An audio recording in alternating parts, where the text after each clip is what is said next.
Өзүң билесиң, ушу мекенде коргош үчүн ушул ишке киргенмин деген да.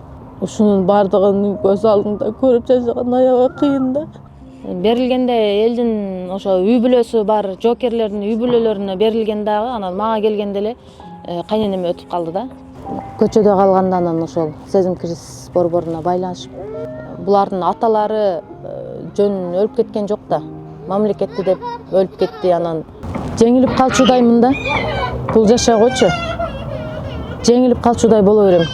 Анан кайра балдарым келип апа деп эметсе, кайра өзүмө келип эметем да. Урматтуу президентибиз Садыр Нуркожоевич жана УКМК төрагасы Камчы Кыдыршаевич, сиздерден суранып кетет элем. Мени кабыл алып коюңуздар, эгер мени көрүп жаткан болсоңуздар. 2022-жылы сентябрда Баткенде чек арада куралдуу жаңжал болгон. Мына ошол жаңжалда кайтыш болгон чек арачы Мирлан Ниязовдун жубайы Сайтина Лайлиева 3 баласы менен учурда кризистик борбордо баш калкалап жатат. Анын айтымында убадаланган үй дагы ага берилген эмес. Ошондуктан ал буга чейин бийлик өкүлдөрүнө да кайрылып, ушул маселени чечип берүүсүн дагы өтүнүп келген. Бирок ушул 2 жылдан ашса дагы бул маселе дагы деле чечиле элеккен. Балдар менен учурда Бишкекке келген экенсиздер. Качан келдиңиздер Бишкекке? Анан ошол баягы Баткенде курулган үй эмнеге берилбей калды?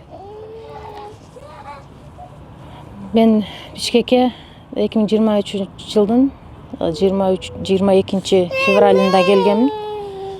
Ал мен ошол УКМК төрагасы Камчы Кыдыршаевич дагы келет деп билип, анан ошо Камчы Кыдыршаевичке жолугам деп келгенмин да. Өзү ошол убактачы келип, анан ага чейин эле бирөөлөр ошо журналист эже жазды. Сайтына сага спонсор таап алды деди. Сага үй берилет деп. Анан ошол эмеде сахнага көтөрүлсүн деп ата-энесин, анан жубайынын катышуусунда деп өткөрүлгөн эмеде, маракеде ошондо эмнегедир мага элдин баары чыгып, мен чыкпа деп ошондой эчти да. А мен түшүнгөн жокмун. Айттым, мен баары чыгышым керек, мен Камчы Кыдыршаевичке жолугушум керек деп айттым. Анан чыкканда айттым да, Камчы Кыдыршаевич мени угуп коюңуз, сураныч, мен сизге жолугуп көйгөйүмдү айтканы келдим. Дегичекти болбой эле тияктан Уларбек Шашеев келип эле бул жерде проблемаңды айтпа. Бул жактан чыккандан кийин чай уштурулган ошол жерге барып тургандан кийин ошол жерден чечесиң проблемаңды деп койду да. Анан ага жекти эле ошол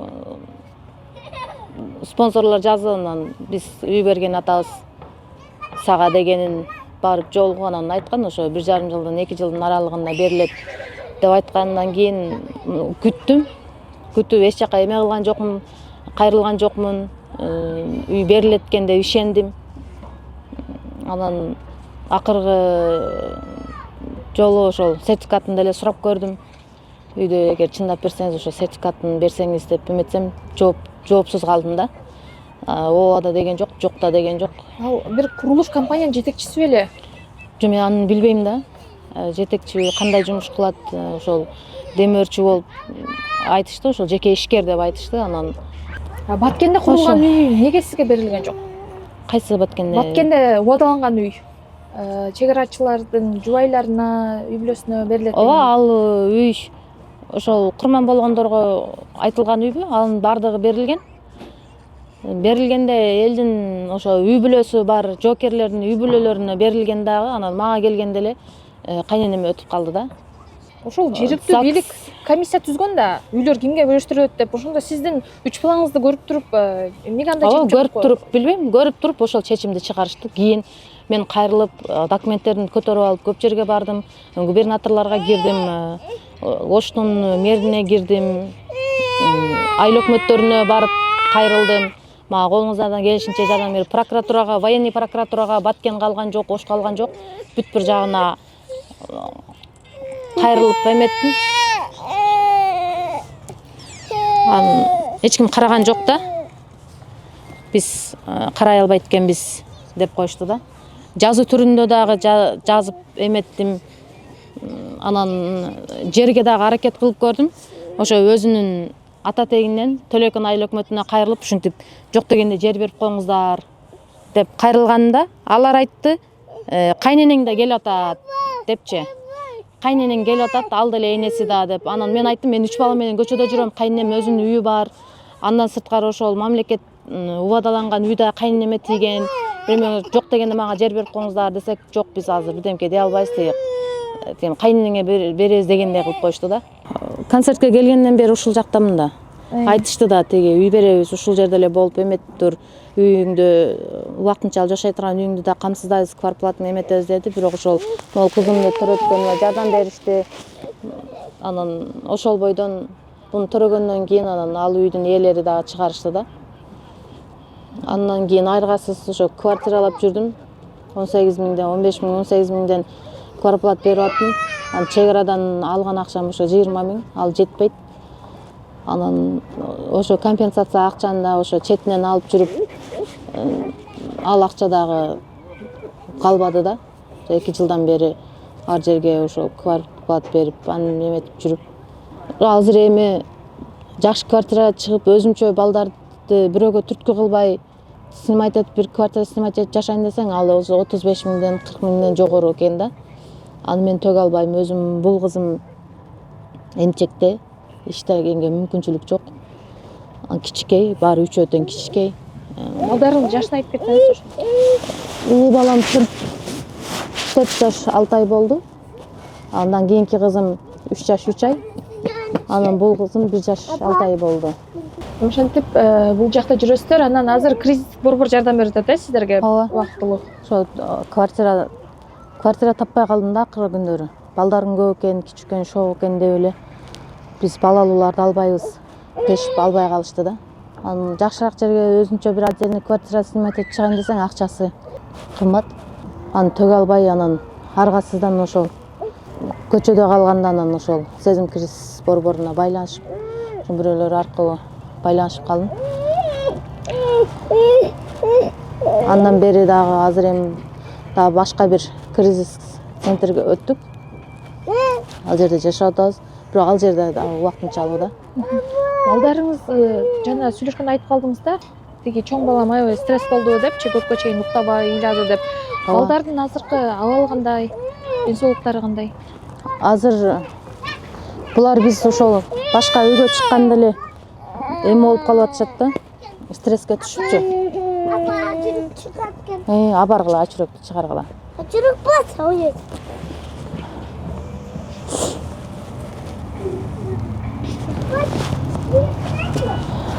Ошо улуу балам кайра коркуп сурап, биз ушул жерде калабызбы, сен кетесиңби депчи. Атасын таппай калды да бул жакшынакай жүрүп элечи. Ошондон эле бул жанагы квартирадан квартирага көчүп жүрүп кыйналганданчы акыркы күндөрү атасын сурап калды да. Апа, атам качан келет депчи. А мен айттым да, атаң Баткенде иштейт го. Билесиң го, БТР айтат десем, иштебей эле койсунчу, кереги жок деп атат да. Атам эле келсинчи депчи. Анан бунун баары кыйналгандан да анан атам келсин деп ошол биринчи күн барганда дагы уктабастан аябай апа мен эмет сен эмне кылып атасың деп эле уктайлы балам десем, уктабай эле коелучу деп ушу таштап кетип калат деп эмет окшойт да. Түнкү саат 3кө чейин уктаган жок. Андан кийин мурду канап кетти. Анан жакшы ошол жердеги эмелер келе калышып, мынтели антели дешип, бирдемкелер сүйкөшүп, анан кийин сүйлөшүп, биз баардыгыбыз ушул жерде жашайбыз деп ошо сезим кризисинин эмелери, ишчилери, эжелери келе калып, коркпо балам, биз баары ушул жерде жашайбыз, апаң кетпейт эч жакка деп сүйлөшүп, биз өзүбүз дагы мага айтып атышты, бала эметип атат, сайтына сүйлөш балаң менен, түшүндүр, ошо түшүнүп эле калыптыр депчи. Сүйлөшүп айткандан кийин анан 1-2 күндөн кийин уже аппетити ачылып, кичине тамак жеп калды да.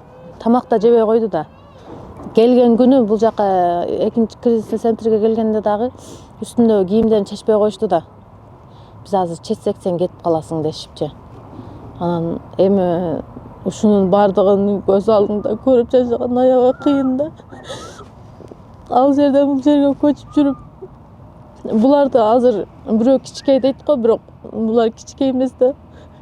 Бүт бар жокту түшүнүп калгандай, чоң кишидей мындай сезип атышат да, билип атышат. Биз ушу жөнөкөй үйдө жүргөн жокпуз.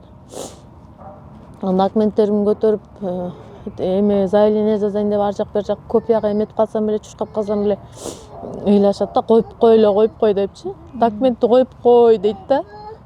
Бул айчурап атасын көрбөй калыптыр, э? Бул ошол боюмда 11 неделя болуп, ошол мен өзүмө келип, башта эле өзү айтып атканда, мен выходноюм болсо, анан Баткенге алып барып, УЗИге түшүрүп келем деп ошентип атканда, сүйүнүпчү.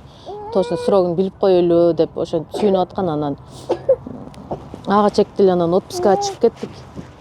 Анан кайненем үйүнө келдик. Анан ошол акчанын жоктугунан ызычуу болуп, үйдө жакшы эметпей деле, акыркы күндөрү деле эс алган жок байкушум. Такси айтып бизди багып жүрүп, анан кийин эле ошол 14-сентябрь мен ошол өзүмдүн төркүнүмө кеткем. Начальник заставы ошол жерден апамдын номерин таптыр, биздин телефондор бузук болчу да, иштебей аткан. Анан ошол күйөө балаңыздын начальниги болом, таппай атабыз деп ошентти. Андан эле кайненеме чалып эметкем да, ушинтип приказ чыгыптыр, сизди неме чакырып атышыптыр. Ал кетиптир. Мен сүйлөштүм. Ал айтты, мен өзүң билесиң, ушу мекенде коргош үчүн ушул ишке киргенмин деген да. Ошол сөздөр азыркы чекте кулагымда жаңыра берет. Анан барбай эле коюңуз деп, эми аял киши экенмин да, мен де түшүнүп, андай эмес да, анан барбай эле коюңуз, сиз отпускада болсоңуз деп канча эметтим. Анан болбой эле, мен ошол мекен үчүн эметкенмин, сөз бергенмин, мекенди коргоймун деп деди, өчүрүп койду. Анан 15-сентябрь ошол таңкы саат 5-те кирип барыптыр да. Кирип барганда эле ошол жерде бир эже, ай Ниязов, бир эле сен келдиң, башка эч ким келген жок, грамота бере турган кирип келипсиң да, эч ким келген жок деп ошентсе эле. Андан кийин эже карегимде мекен чегинде деп кирип барган экен да. Анан 15-сентябрь күнү сүйлөштүк кечинде. Ошол жерде келиндердин номери менен сүйлөшүп, анан мен айттым да, эмне болду деп ошентсем, жакшы эле баары деди да. Мен билген жокмун да анчалык күчөп кеткенинчи. Төркүндө болчумун. Өзүмдүн атам да 15-сентябрда өтүп, 16-сентябрь жерге берилген да. Анан ошол 15-сентябрда жолдош менен сүйлөштүк. Анан ага чекти эле сүйлөшкү болбостон Ислам балам чуркап келди.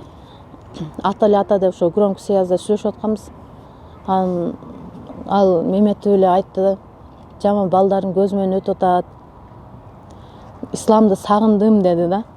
Анан машинасы штрафной стоянкада болчу.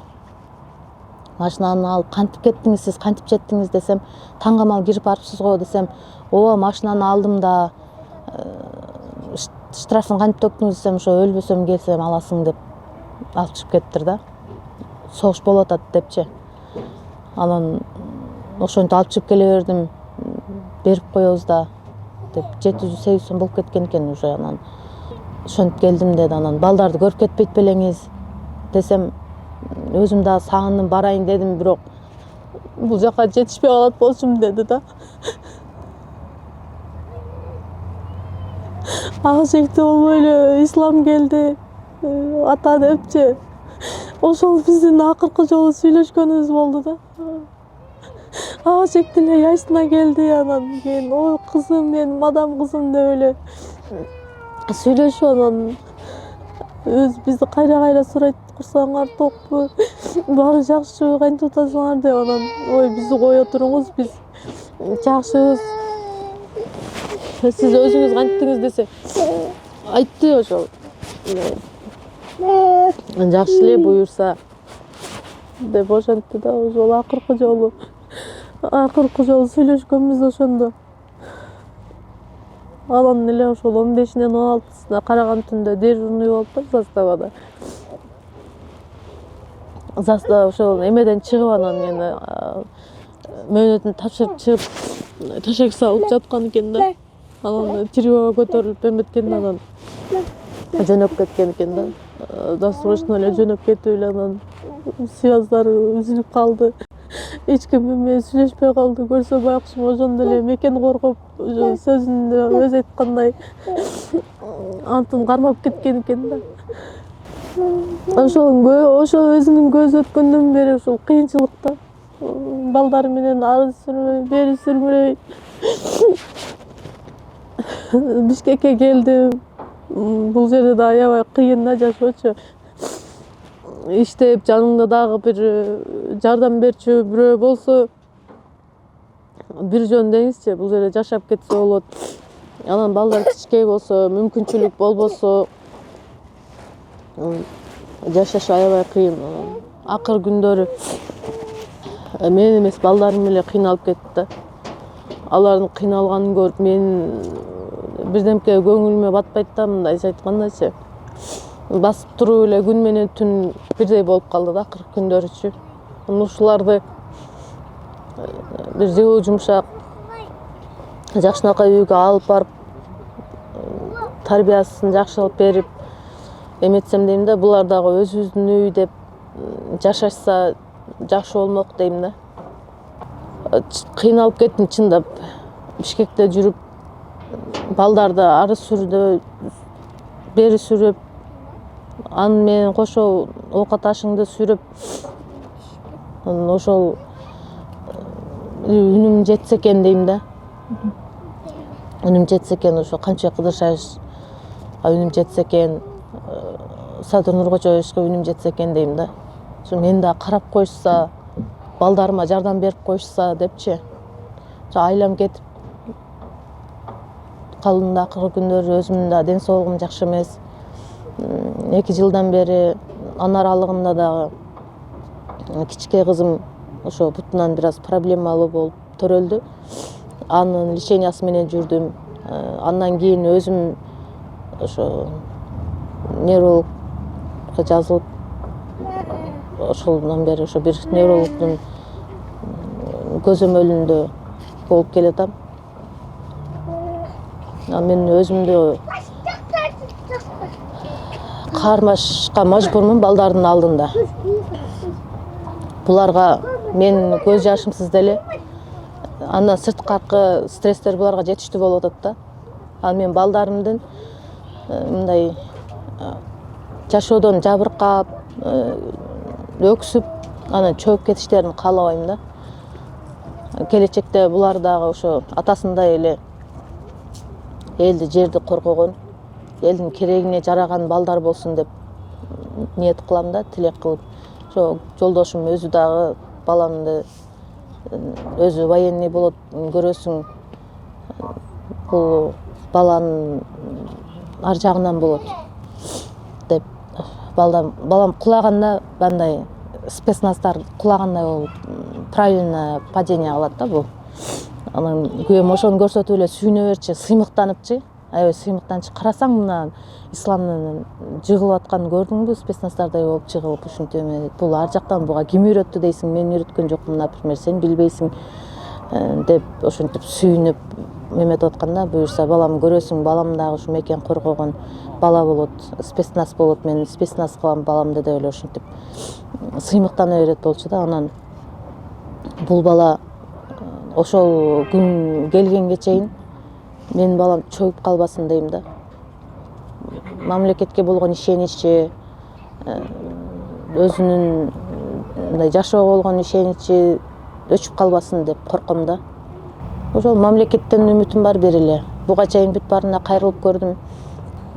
Жазма түрүндө да кайрылдым, жеке өзүм да бардым, бул балдарымды сүйрөп алып, эшигин каккылап жүрдүм.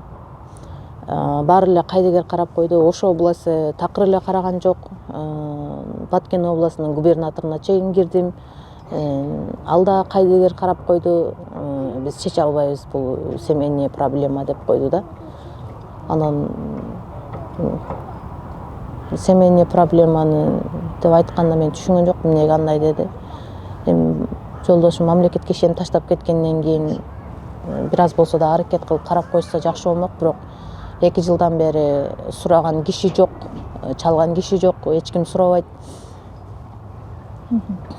Анан ошол ажообуздан келген подарок деле бизге аябай бир кыйын жолдор менен жете турган болуп калды да. 12 жашка чейинкилер, 12 жаштан жогоркусу келип ёлкага катышып ажообуздун подаркасын алып кетишет. Андан кийинкилерди ошол балдардын өзүнө колдоруна тапшырыш керек экен да. Мен балдарымдыкын болсо айлантышып тигиге бергенбиз, анан буга бергенбиз дешип эле жата калса ошол чек арадан подарканы алыш да кыйын болуп атат да магачы. Эми бул какой-то бир мелочь эме, бирок мен балдарымды ошо четте калып калышын каалабайм да. Булардын аталары жөн өлүп кеткен жок да. Мамлекетти деп өлүп кетти, анан кези келсе ошол дагы оор болот магачы. Неге менин балдарымды эстешпейт, неге менин балдарымдан бир ооз кабар алып келишпейт депчи. Мына Батырдын балдарынан кабар алып келдик, ажообуздун подаркасын жеткиргени келдик деп келишсе жарашпайтпы? Жарашат. Ошентип келишсе жарашат. Анын ордуна кайра мени чуркатмы, кичинекей кызым менен колясканы салып алып, чек аранын эшигинин астына чейин барып подаркабызды берип койгула деп жалдырап жүрөм да. Анан билбейм, жашоо мындай кетсе кандай болот депчи, кээде ушундай күчүм жетпей кетет. Эмне кылсам экен, кандай кылсам экен депчи.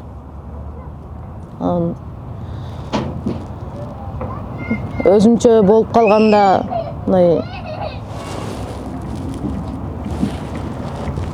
жеңилип калчудаймын да.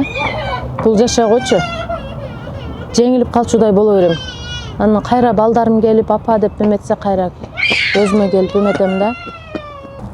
Урматтуу президентибиз Садыр Нуркожоевич жана УКМК төрагасы Камчыбек Кыдыршаевич, сиздерден суранып кетет элем.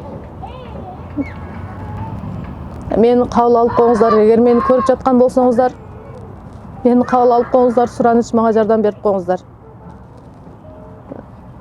Ошо жолдошум Ниязов Мирлан акыркы Баткен окуясында болгон куралдуу кагылышууда курман болгон. Андан бери да балдарым менен квартиралап жүрүш аябай кыйын болуп атат. Квартирага да албай калышты. Азыркы учурда кризисный борборлордо башкалкалап атабыз. Бирок бул жерлер дагы убактынчалуу. Сиздерден аябай суранып кетет элем. Батырдын балдарына көңүл буруп койсоңуздар деп.